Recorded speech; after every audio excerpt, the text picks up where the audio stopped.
Assalamualaikum. 24 Mac 2024. Dari Al-Madim Info, Hizbullah telah membuat 3 serangan berturut-turut.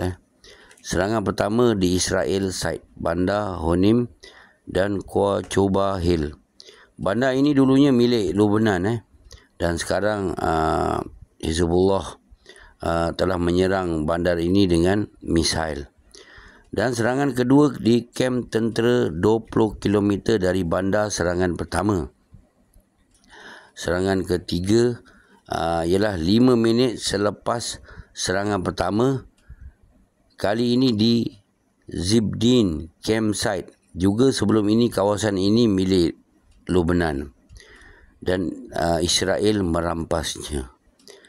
Serangan-serangan ini membuatkan Israel tak dapat fokus 100% di Gaza. Inilah tujuan perang pejuang-pejuang yang berada di luar Gaza, membuatkan Israel sibuk ke sana ke sini sehingga kekurangan askar. Ini adalah tujuan mereka. Dan saya tunjukkan anda sedikit gambar di Al-Mutela Settlement, di mana Hizbullah menyerang kawasan ini di rumah perampas-perampas tanah orang Israel ni. Perampas-perampas ini rumah mereka habis pecah-pecah diserang misail Hizbullah, dan saya rasa mereka tidak akan balik lagi. Mereka kembali ke Israel, mereka tidak akan balik lagi ke kawasan itu.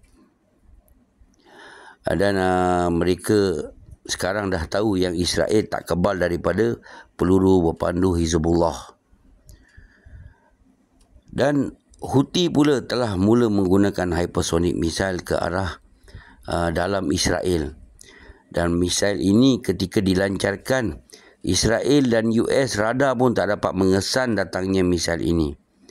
Israel berkata mereka tengah melakukan siasatan di mana misail ini datang, atau made in Rusia atau made in Iran. Itu kita masih belum tahu lagi made in mana, tapi kebanyakan orang kata made in Iran. Dan hypersonic missile ni kalau datang tak ada Assalamualaikum, teman-teman. Seperti saya pernah ceritakan dalam channel saya sebelum ini, ada General NATO yang berada di Ukraine sendiri berkata pagi-pagi tak ada alarm bunyi, alih-alih bom datang, bom jatuh apabila hypersonic ni dilancarkan oleh Rusia. Sebab tu Israel dan Amerika sendiri pun radar mereka tak dapat mengesan misail Houthi datang ke kawasan Israel. Dan kita cerita sedikit tentang serangan teroris di Moskow Korkos City Hall. Rusia telah menahan 4 teroris yang melakukan serangan ini. Serangan ini tidak jauh dari Ukraine, border. Dan 100 orang awam mati dan banyak kanak-kanak juga mangsa dan banyak yang cedera, teman-teman. Dan US Kirby berkata yang serangan ini adalah serangan ISIS dan bukan Ukraine. Dan banyak rumor berkata ini kerja Budanov. Dulu Budanov ni berada dalam ketua intelijen Ukraine yang selalu melakukan serangan dalam Rusia. Dan sekarang Budanov duduk sebagai Army Chief Ukraine. Jadi suspek utama kita ialah Budanov. Dan 3 kali Rusia umumkan dan berkata ini adalah kerja Ukraine. Dia tidak berkata ini adalah kerja ISIS. Dan apabila selepas 1 jam tempat ini dibom, media massa antarabangsa, Western, US, semua berkata, ini kerja ISIS, ini kerja ISIS. Sedangkan Rusia hanya berdiam diri. Mereka kata ini kerja ISIS, bukan kerja Ukraine. Dan Rusia hanya berdiam diri. Kenapa mereka yang orang lain yang kena bom, diorang yang terpakai tolong, tak nak salahkan Ukraine? Mereka macam lupa yang Putin dah katakan bom nuklear yang ada di Rusia bukan hanya untuk display. bila-bila masa Putin akan gunakan. Mereka dah lupa. Kalau mereka menyerang tempat tentera, teman-teman, tak apa.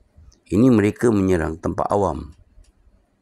Sebab tu ini akan membuatkan Putin lebih marah. Kerana Putin hanya menyerang tempat-tempat strategik tentera. Dan mereka pula menyerang tempat awam. Dan Budanov, tempat favourite dia adalah tempat orang awam. Budanov ni pun pernah Putin letakkan dia sebagai wanted di Rusia. Dan Budanov pernah cedera parah apabila dia dah kena bom dengan hypersonic missile, dan dia cedera dan dia dibawa ke luar negara untuk diberi ubat lah, diberi pembedahan ke apa ke. Sebab tu kalau kita lihat sekarang Budanov perangai dia macam robot. Mungkin banyak besi masuk dalam badan. Jadi Budanov ni pernah Putin cuba bunuh, tapi masih hidup lagi. Jadi sekarang dia buat kali kedua. Kalau betul ni dia buat, maknanya ini adalah kali kedua dia buat Putin marah. Mungkin lepas ni mungkin dah tak ada maaf lagi lah untuk Budanov. Dan yang melakukan serangan ini telah ditangkap. Mereka tidak cuba membunuh diri seperti penyerang-penyerang jihad lain. Nampak? Tapi mereka cuba melarikan diri dalam kereta dan ke arah ke Ukraine. Dan askar Rusia menangkap mereka hidup-hidup. Ya, kalau anda cakap mereka ISIS, mereka ni kebanyakan penyerang-penyerang jihad yang akan membunuh diri sendiri kalau tak benarkan diri mereka ditangkap. Inilah dikatakan ISIS, jihad. Tapi mereka tak, mereka lari ke dalam Ukraine. Nampak? Daripada situ kita dah tahu ini bukan kerja luar negara, ini adalah kerja Ukraine sendiri. Dan Medvedev berkata siapa yang melakukan serangan teroris ini, Rusia akan menghukum mereka. Kalau mereka adalah ketua negara Ukraine, mereka akan dipertanggungjawabkan. Banyak negara menghantar condolence, menghantar simpati, surat simpati kepada Presiden Putin. Jerman, India, China, France dan beberapa bagai negara lagi. Hanya satu negara yang sampai sekarang tak menghantar condolence. Negara ini adalah Lithuania. Dan Perdana Menteri Lithuania membuat komen, jangan hilang fokus. Selepas serangan ini berlaku, dia berkata jangan hilang fokus. Apa motif dia? Mereka ni negara yang kecil, okey. Seperti Georgia, Lithuania ni semua negara kecil yang baru masuk dengan dalam NATO, nak besar kepala negara-negara kecil ni.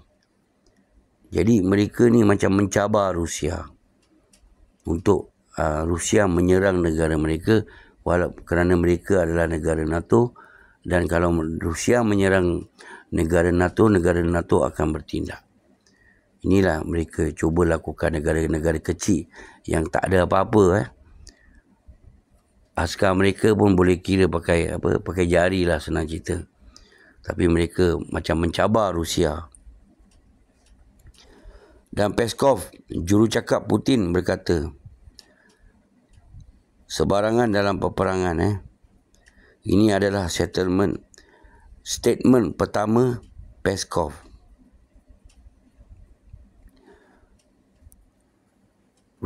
Peskov tak pernah buat statement tau. Rusia dalam keadaan peperangan. Peskov tak pernah buat statement. Dia adalah wakil Putin. Dan Putin pun baru buat statement yang Rusia dalam keadaan berperang. Sebelum ini, masa mereka menyerang Ukraine, mereka tidak pernah berkata yang kita dalam keadaan tengah berperang. Tapi sekarang mereka telah isytihar mereka dalam peperangan. Assalamualaikum. Selamat berpuasa semua. Hurrah everybody.